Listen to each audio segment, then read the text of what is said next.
What are the best and worst case scenarios for the Oklahoma Sooners in 2023? ESPN threw out their ideas. We'll talk about on today's episode of Locked On Sooners. You are Locked On Sooners, your daily podcast on the Oklahoma Sooners, part of the Locked On Podcast Network, your team every day.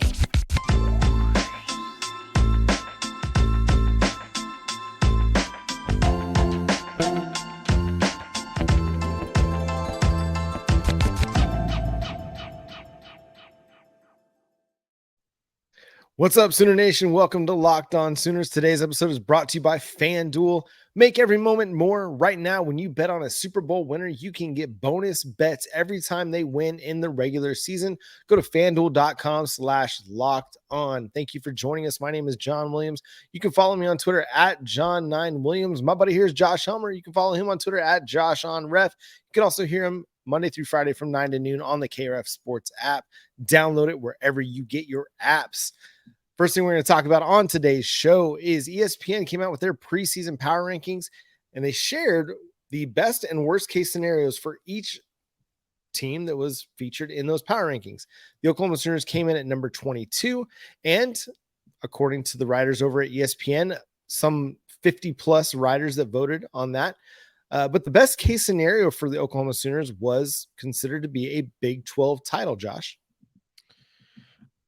And I think that's reasonable, don't you? I would probably say, to me, I think best case scenario is you're back in the college football playoff. So, but generally speaking, I think, that probably the bar for a lot of Oklahoma fans and what they write right here is, quote, the Sooners, behind a healthy quarterback Dillon Gabriel and a revitalized defense, they put it all together and return to the OU standard, claiming one more Big 12 title on their way out the door to finish off 2 decades of dominance, end quote. Which, by the way, I'd like to point out that I think they're shortchanging Oklahoma a little bit because it's 2 decades plus of dominance for Oklahoma dating back to 2000. And the national championship, Big 12 championship winning season. But hey, that's neither here nor there. And I get their point. I think a lot of Oklahoma fans, John, would sort of feel similarly that if Oklahoma goes and wins a Big 12 championship and there's clear marked improvement defensively, and oh, by the way, whether or not it actually does materialize itself. I mean, if you win the Big 12 championship, you're going to be close to this, but if it materializes itself to where you are one of those 4 and you get into the college football playoff, great. If it's, hey, you're back in the hunt of this thing or knocking around the door, then that would be a positive sign for Oklahoma too. And probably, to be totally realistic. I mean, best case, I want to say at Oklahoma is always win the national championship, but, dropping it down just a little bit to, maybe a little bit more realistic standard after last season. Yeah, go win the Big 12 championship again. Yeah, and ESPN's defense, they did put these are realistic expectations or realistic best worst case scenarios for each team, because obviously the best case scenario for every team is that you win the national championship. But if we're going to be real about it, I mean, Oklahoma hasn't really contended for a national title since 2008, 7, something like that. Some OU fans, 2017, maybe. Yeah. So some would argue hard for that. Yeah. I mean, you could argue 2017, they were a legit contender, had a chance to go to the championship game and squib kick their way out of it. But it's hard for me to put them as a national title contender going into this year until we see them go on this run. And I think a little bit the schedule, while it will help them potentially get back to the Big 12 title, I think it could potentially hurt them from getting into the college football playoff. Because if you say the Oklahoma Sooners are a 1-loss Big 12 champion, but you have maybe a undefeated SEC champ, maybe Georgia beats Bama in the SEC championship game. Georgia's undefeated. Bama has 1 loss. There's a really good chance that both those teams are getting in.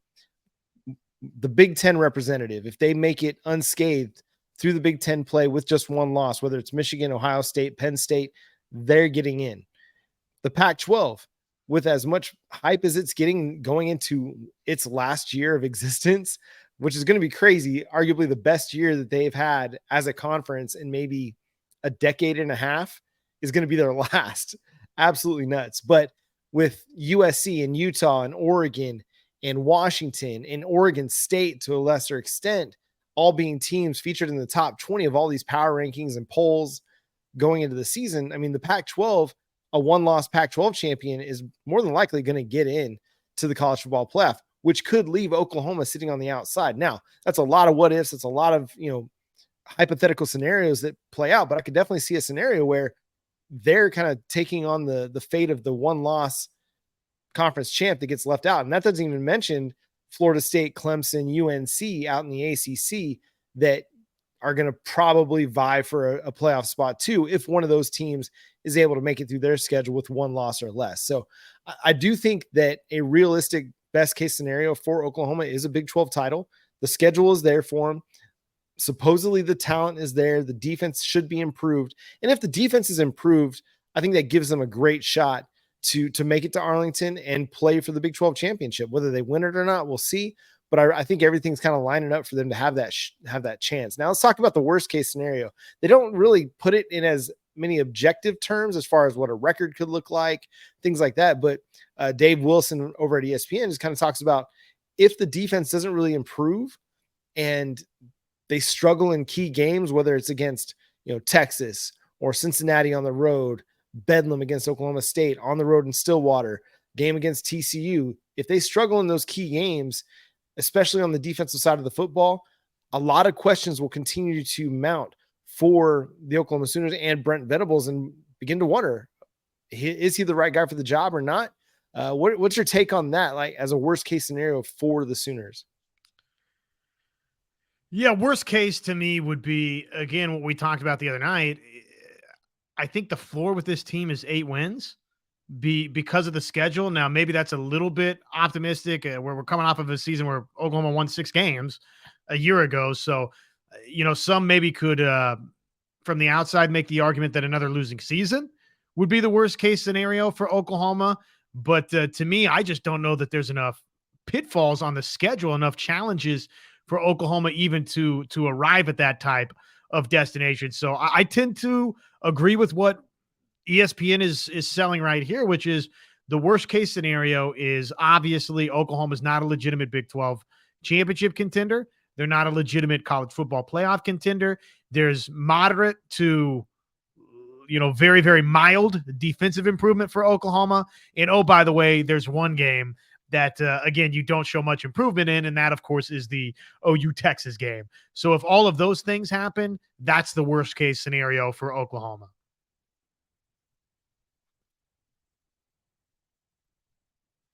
It's certainly well within the potential outcomes for them. I think it's less likely that we see this team struggle defensively like they did a year ago. And again, I think that's what's going to make them better than what they were in 2022. But again, it's prove it on the field.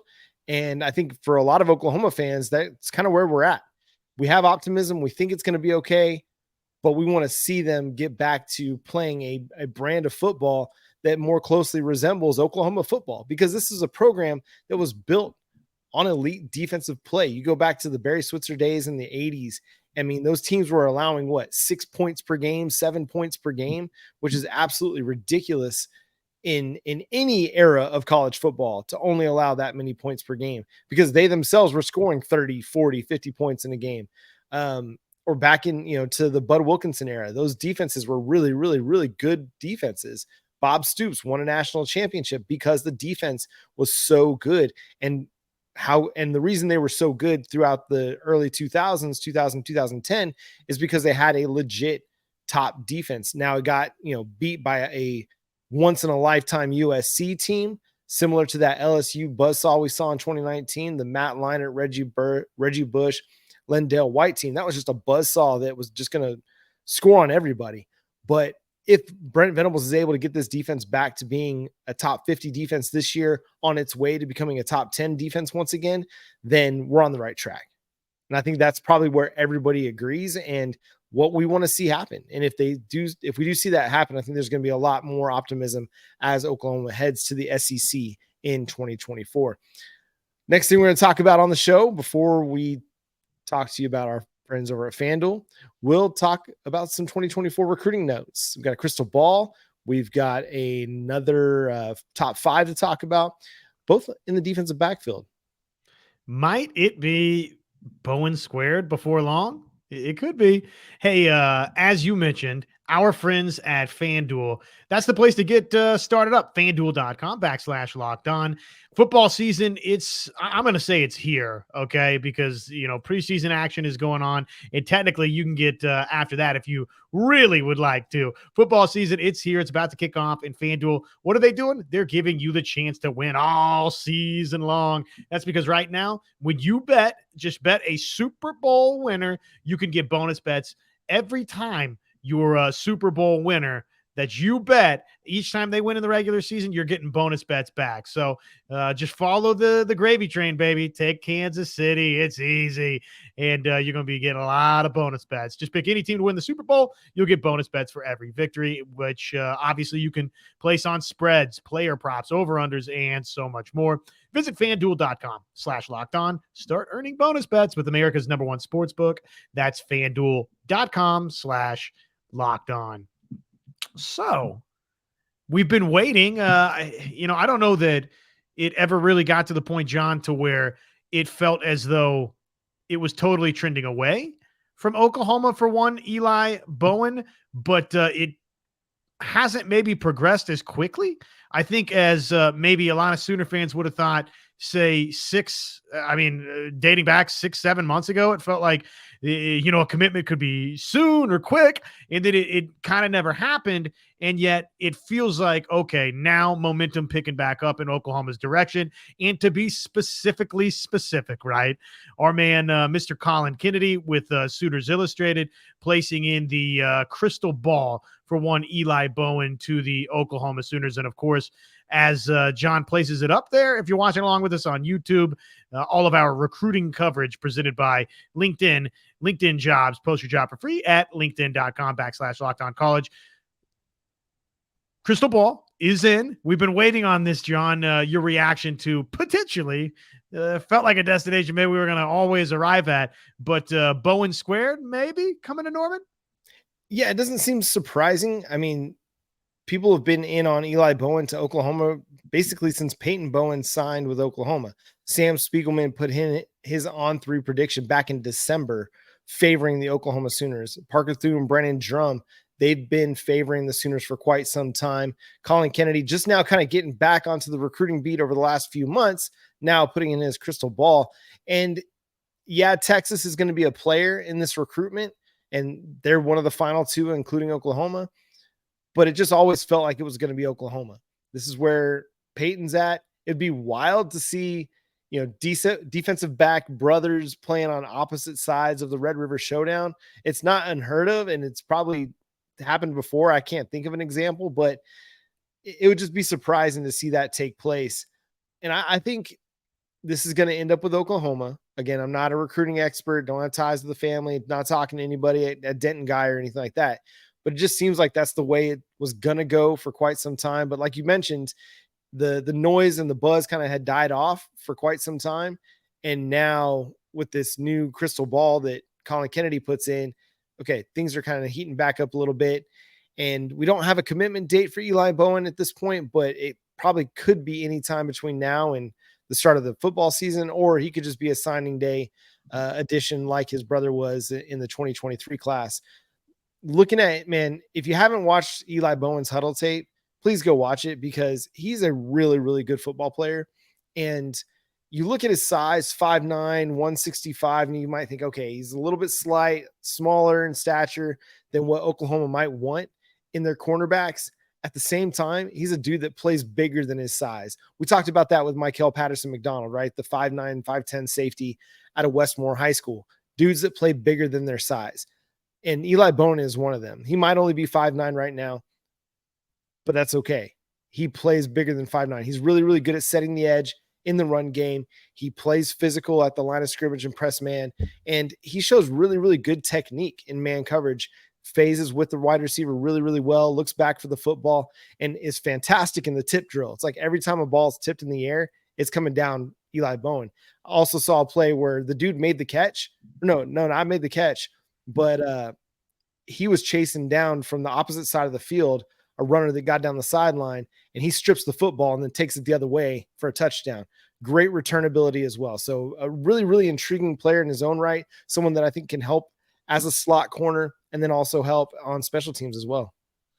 More news out of the 2024 class for Oklahoma. Another high priority in-state target and another defensive back potentially for the Sooners. 4-star cornerback Devin Jordan out of Union, out in Tulsa. Composite 4-star player according to 24/7 Sports. Chopping down that list. And I guess Devin Jordan has only taken one official visit, and that official visit was to Oklahoma State. So probably there's going to be more news on the way here, and hopefully Oklahoma will be getting an official visit shortly in season from Devin Jordan. But the news, of course, is a top 5 for Devin Jordan has been revealed.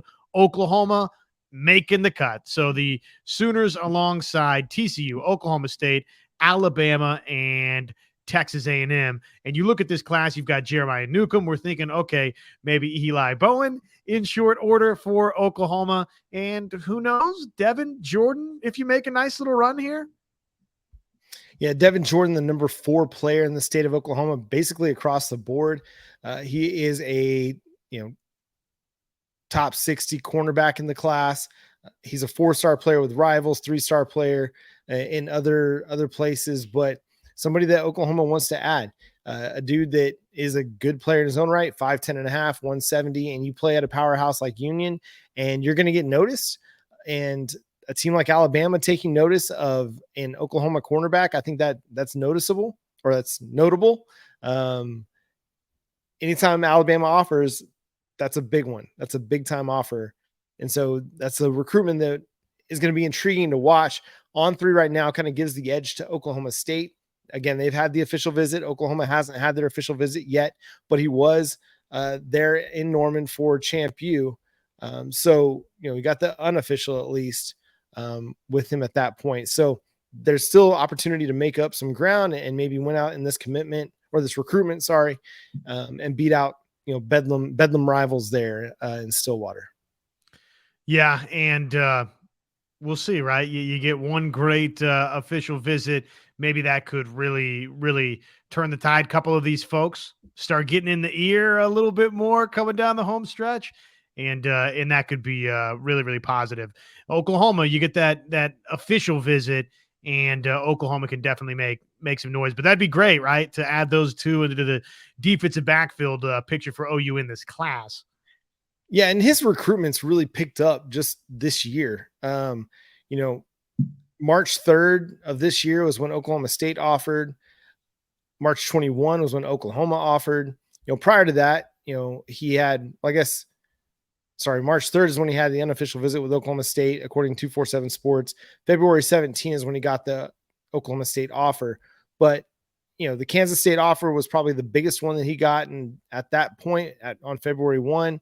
But then you look at May, Missouri, April 28th, Miami, May 4, Missouri, May 22, Alabama, May 24, Texas A&M. So the kid is picking up steam on the recruiting trail. And that's not, so like you look at the star rating as it is right now, that may not quite be reflective of what the teams are seeing as they're starting to evaluate him a little bit deeper in this recruiting class. Any other thoughts on the 2024 kids that we just discussed, or any other 2024 nuggets that we need to throw out there, Josh? Well, once again, obviously we're coming toward the finish line for David Stone, Nigel Smith. So several big decisions right around the corner that can obviously alleviate, any happenings that might have occurred recently. No, not. We're still waiting on David Stone. We're still waiting on Dominic McKinley. It seems like the Dominic McKinley buzz has kind of fallen off a little bit over the last week, and Texas has regained some steam. So as optimistic as I was about that one, that's kind of turned me a little sour in that recruitment. But hey, you get David Stone, get Nigel Smith, you get Danny Okoye, and we'll feel a whole lot better about this recruiting class. Final thing that we're going to discuss, and this is our brand new segment here on Locked On, and it is called Parting Shot. And no other place to focus right now than on softball, because Kenny Gajewski, the Oklahoma State softball coach, decided to probably what could be best described as drum up support within the Oklahoma State fan base about Kelly Maxwell's transfer to Oklahoma, and had some really pointed words for, the Oklahoma State fans as he was meeting in Oklahoma City for a night with OSU. He had this to say: "I didn't feel like that at first," or he didn't feel like he was upset at first. "I was upset like most of you guys were upset." And then he said, "If you don't want to go here or be here, go away. I don't want you here if you don't want to be here and wear this logo and represent this school." It was really rough, like to read these comments from a head coach about a kid. I say kid, a woman who had spent 5 years in the program. I thought it was 4. It's 5 years in the program, giving her heart and soul to Oklahoma State softball. And because she decides to leave, then you're just kind of done with her. It's kind of Mike Gundy, Spencer Sanders a little bit, right? And maybe Kenny Gajewski's taking his lead from Mr. Gundy and the head football coach. But it's just a poor environment to unleash those frustrations, in my opinion. Quote, "My only disappointment for Kelly is she went to OU, because now she's lost everything here that she's ever done. And as long as I'm here, it'll be hard for her to come back here. That's just the way it is." End quote. So a couple of things. First off, I actually like Kenny Gajewski. I think he's a good interview, and he's done a tremendous job with Oklahoma State's program. But need I point out, and as many others have pointed out, the hypocrisy here of Kenny Gajewski having played at Oklahoma, coached at Oklahoma, takes a gig at Oklahoma State, which is a good gig, has done a tremendous job with it. And, there's more pay and more opportunity, and you get to be a head coach. So it's tough for that guy to then turn around to one of his players and say, well, why would you go across the Bedlam rivalry when you did it, coach? You have done that yourself. So it just looks so hypocritical. It looks bad for him, and beyond even his own individual history, John. And again, I like Coach Gajewski. I think for the most part, Gajewski's a good interview. I think he's a heck of a softball coach. But beyond just the individual history that he has, I can't imagine that this is going to help. I mean, sure, drum up support if you want at Oklahoma State.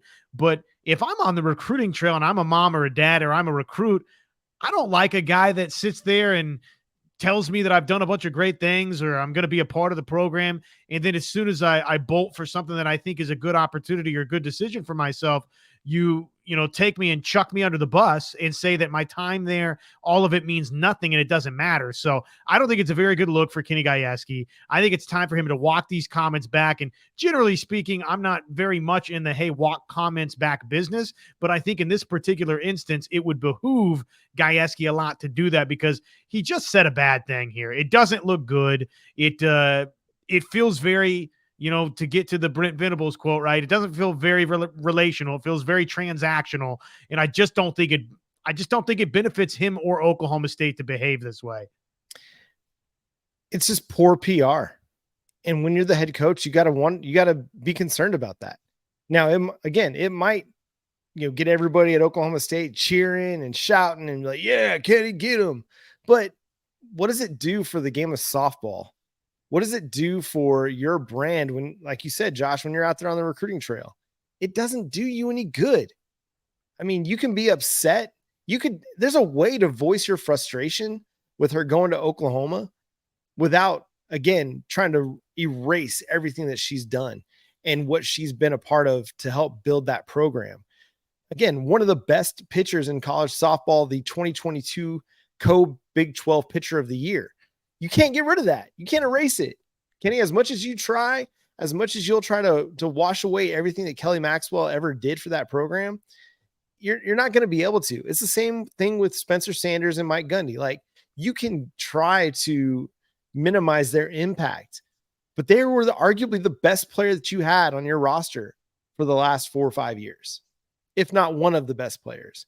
And again, to me, it breeds hypocritical for coaches to go out there and criticize players for transferring when, if the Oklahoma job came available, would Kenny Gajewski make that move if it were offered to him? You'd kind of be foolish not to. What coach in America wouldn't want to follow in Patty Gasso's footsteps? You know, it's the same thing. Like, you see it in sports all the time, you know, whether it's the NFL and players going from, you know, the Dallas Cowboys to the Philadelphia Eagles or the Commanders now. Players move. That's the way it is in college sports now. It's just the reality of it. And to sit back and criticize someone who fulfilled her scholarship obligation. She fulfilled it and transferred as a grad transfer. To be petty about it in that forum was just a bad look. You can be frustrated. You can be upset. You can maybe even not like Kelly Maxwell. You could just probably not even welcome her back, but you don't have to do it publicly. You can keep a lot of that stuff in house and keep it to yourself. You could talk with your coaches about it, but don't voice it. You are the voice of your program. You are a big voice in college softball, along with Patty Gasso, because Oklahoma is the capital of softball. And when you say things like this, it just gives it a very bad look, especially in a women's sport that has gained so much traction over the last decade. You don't need a man coming on, and I'm a man speak here. You don't need a man going there and trying to diminish the accomplishments of one of their best athletes. It's just a very, very poor look. And I agree with you, Josh. If he doesn't come out and straight apologize for his comments, he definitely needs to start walking them back just to mitigate some of the, I don't know, like just the bad taste that comes from this. You know, is he wrong for feeling the way he feels? No. You can feel however you want to feel, but there's just some things as a coach at any level, you just don't say. You just internalize them, or you share them with the people closest to you so you can get them out. But you just don't go into a public forum and basically try to erase and eliminate the impact that a player had on your program. You could have gotten much the same effect by saying, hey, Kelly will always be welcome here. The accomplishments she had with our program were historic. I just wish she had gone anywhere else on planet Earth. You know, and you get a big round of applause, and it's not disrespectful to the athlete that put a lot on the line for you. Absolutely. That's exactly right. And I've seen a lot of people, you know, especially Oklahoma State fans, try to hold Oklahoma fans and the Oklahoma program to the fire about Lincoln Riley and Caleb Williams and all that. And I get it. You know, Oklahoma fans were really frustrated with the way Lincoln Riley left. I think people were more understanding about Caleb Williams and him transferring to USC because, like Kelly Maxwell, kind of did things the right way. You know, stuck it out, went through the bowl game. I know maybe people believe he kind of strung things along and waited it out a little bit little bit longer than he should have. But I feel like there was less deceit. There's no deceit in it. You know, I think most people believe that Williams was going to transfer. It was just a matter of time. Kelly Maxwell, she talked to Kenny Gajewski. She told him that she was going to transfer. She put it all out there. They just don't like it because she went to Oklahoma. And to me, that's where you get a little bit too petty. And it's the whole why we're not going to play Bedlam again in football, because Oklahoma State just wants to be in their emotional feels about it and not worry about what's best for business. Any other thoughts on this before we get out of here tonight, Josh? No, I think that's a good wrap. For a leader to say that, I don't think is a very mature response. Nope. And it's the same thing that we held Mike White from Texas, you know, his feet to the fire for his comments on Patty Gasso. It's just not good for the sport for them to take digs at one another as you're trying to build the sport, you know, along the way. Anyway, but that's going to do it for today's episode of Locked On Sooners. Thanks so much for tuning in and being a part of the show. Subscribe to the show wherever you get your podcasts. We're free and available on all podcast platforms and on YouTube. Hit that notification bell to let you know when new episodes drop. Follow Josh on Twitter at JoshOnRef. Follow myself at John9Williams. The show is at Locked On Sooners and Locked On Sooners on Facebook. We'll be back for one more episode this week, and we are so close to the start of college football season. We'll talk more about that the next time. But for Josh, I'm John. Boomer Sooner.